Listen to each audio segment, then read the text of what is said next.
IWIW. A Facebook elődje volt, nem tudom, hogy hányan emlékszünk rá, az adatok alapján relatíve sok magyarnak emlékeznie kell erre a websájtra. A 2000-es évek vége felé volt éppen a legnépszerűbb, és nekem is abból az időszakból maradt meg, még amikor a Facebook nem jött be Magyarországra, de már a közösségi oldalak kezdtek elterjedni és a köztudatba épülni. Abban az időszakban volt az IWIW, Magyarország legnagyobb közösségi oldala, szinte mindenki használta, akinek szélessávú internet elérése volt otthon, és így kerültem fel én is a világhálóra, ahogyan egy idősebb generáció mondaná, akkor kezdtem el a webes szörfözésemet, és ezért gondoltam, hogy elmondom nektek, és elmesélem az IWIW történetét, úgyhogy gyertek, üljetek le körém, esti mese következik, elmondom, hogy hogyan kezdődött az IWIW, mi történt vele, és miért fejeződött be. Én nagyjából 8-9 éves lehettem, amikor ezt a weboldalt használtam. Életem első megkeresését itt kaptam egy 40-50 év körüli fickótól, aki látta a biciklis képemet, a profilképemet, és úgy gondolta, hogy 9 évesen nagyon modell alkatom van, ezért meginvitált egy fotózásra. Erre nem került sor, mert meglátták a környezetemben is ezt az üzenetet, bár már nagyon készültem, hogy a modell karrieremet beindítsam. De amire emlékszem még az IWIW-ből, az az, hogy miután már nem használtam a weboldalt, éveken keresztül kaptam e-maileket a freemail fiókomra IWIW-től, hogy ki milyen klubot alapított, vagy milyen eseményre invitált meg az IWIW-en. Ezek mind ilyen spam-szerűen jöttek a freemail fiókomba, amit már szintén nem használtam akkor, ezért ez az IWIW, meg a freemail faktor, ez már csak egy nosztalgiázásképpen volt az életemben, 2014-2013 környékén. Néha-néha visszajártam, hogy megnézzem, hogy miket csináltam annó az IWIW-en, és hát mindig csalódnom kellett, mert kiderült, hogy 5 kép feltöltésén kívül és az ismerőseim bejelölésén kívül semmit nem csináltam az IWIW-en. A Facebookos közösségi oldal sok funkciójával rendelkezett az IWIW.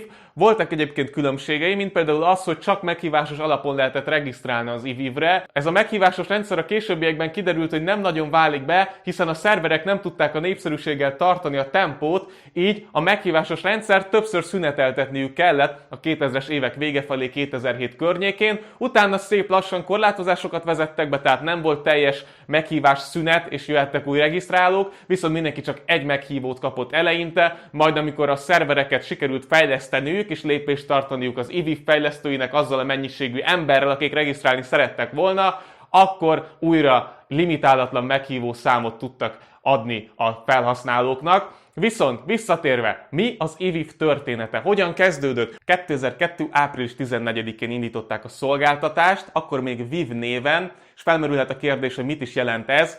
Az IWIW az az International Who is Who kifejezésnek a rövidített változata, és ugye a WIW az a Who is Who-nak a változata volt, és eleinte még csak WIW néven futott a weboldal, Váradi Zsolt fejlesztette, akinek annó még nem is volt külön domén neve a weboldalhoz, hanem egy IP címnek a beírása után keresették fel az emberek ezt a weboldalt. Nyilvánvalóan először az ismerősi köre volt, aki regisztrált erre, és az állítása szerint 1-2 héttel a szájt indulása után megjelentek azok az emberek, akiket nem ismert már a weboldalon. Egy e-mailes körüzenetben kezdte el promózni ugye az ismerősi körében azt a weboldalt, amit kifejlesztett, majd a későbbiekben, amikor egyre népszerűbb lett a weboldal, doménnevet vásárolt neki, és az IWIW-re, az International Who is Who-ra változott a weboldal neve. 2005-től egészen 2010-ig a leglátogatottabb magyar weboldal volt, de 2010 márciusára már csak az 5. helyre szorult visszaelőzte őt az Index is, bár akkoriban nagyon népszerűnek számított a startlap.hu, 2005-től 2010-ig még a startlap.hu-t is megelőzte az IWIW,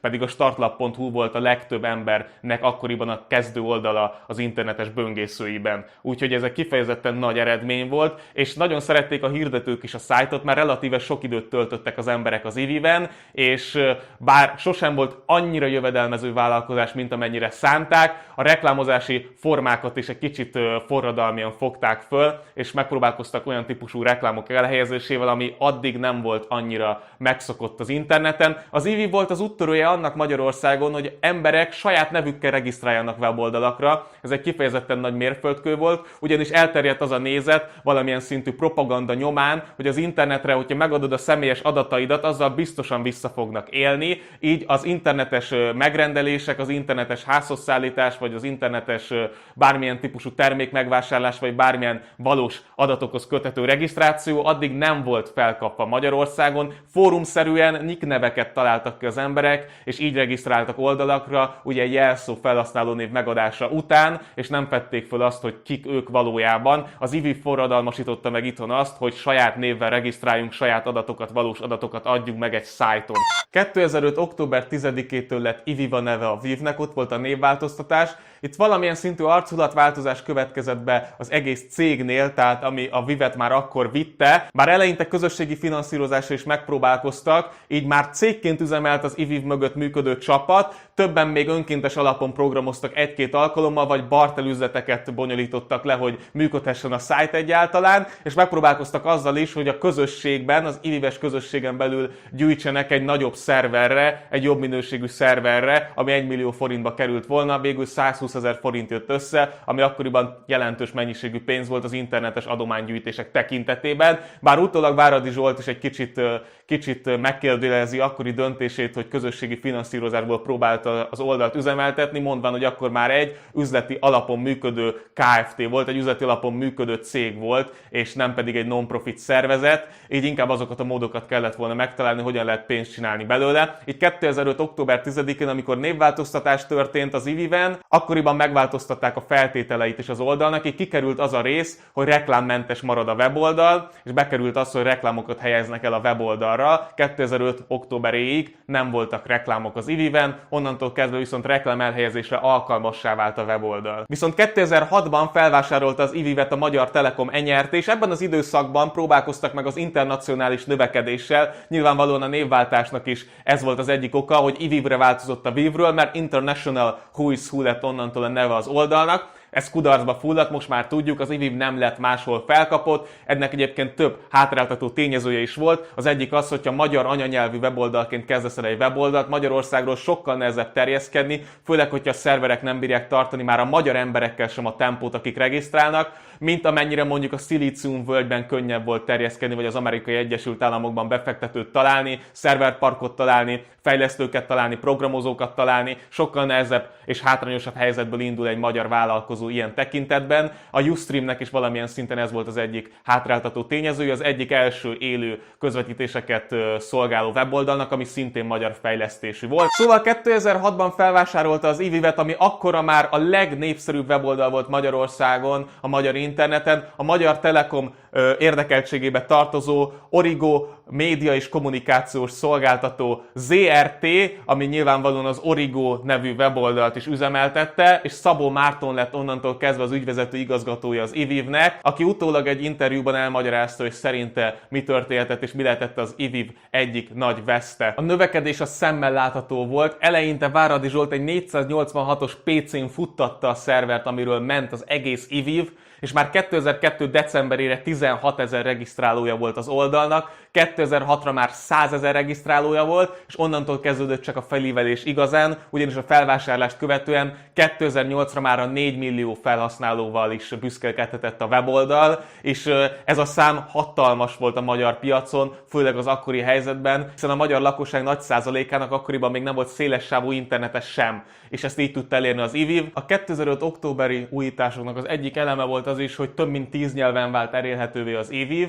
Akkor próbálkoztak meg azzal is, ugye a névváltoztatással együtt, hogy más nyelveken is és más országokban is befussanak közösségi oldalak. Az időzítéssel nem is volt probléma, annak ellenére, hogy a Facebook a sokkal nagyobb ütemben bővült már 2005-ben is, és bár a Facebook később indult az IWIW-nél, sokkal jobban kihasználta a lehetőségeit, és nyilvánvalóan pénzügyileg is és befektető szempontból is sokkal több lehetősége volt a növekedésre. Váradi Zsolt is ezt gondolja az egyik okának, hogy miért nem az IWIW futott be Magyarországon, illetve több oka is van annak, hogy miért nem az IWIW lett népszerű Magyarországon. Mindig is volt egyfajta vágy bennünk, hogy nyissunk a nyugat felé, és egyfajta ilyen tűzkeresztben is élünk a kelet-nyugat befolyás véget, és ez a vágy, hogy nyissunk a nyugat felé, nagyon sok embert arra ösztönzött, hogy elköltözzön ugye Magyarországról, tehát rengeteg kivándorolt magyar ember van, akik ugye annak hatására már akkor is a Facebookot használták, amikor nem jött be Magyarországra a Facebook, hiszen a külföldi ismerőseikkel Facebookon tudták felvenni a kapcsolatot, és egy idő után kialakult a magyar emberekben is, hogy amennyiben szeretné a külföldi külföldön élő rokonaival tartani a kapcsolatot, vagy ismerőseivel, akkor neki is a Facebookos felületet kell használnia, hiszen ott van lehetősége beszélgetni ezekkel a külföldre kiköltözött emberekkel, ami több millió emberre tehető. Tehát nem kis közösségekről beszélünk, akik mondjuk Londonban laknak, vagy az Egyesült Államokban, vagy Kanadában,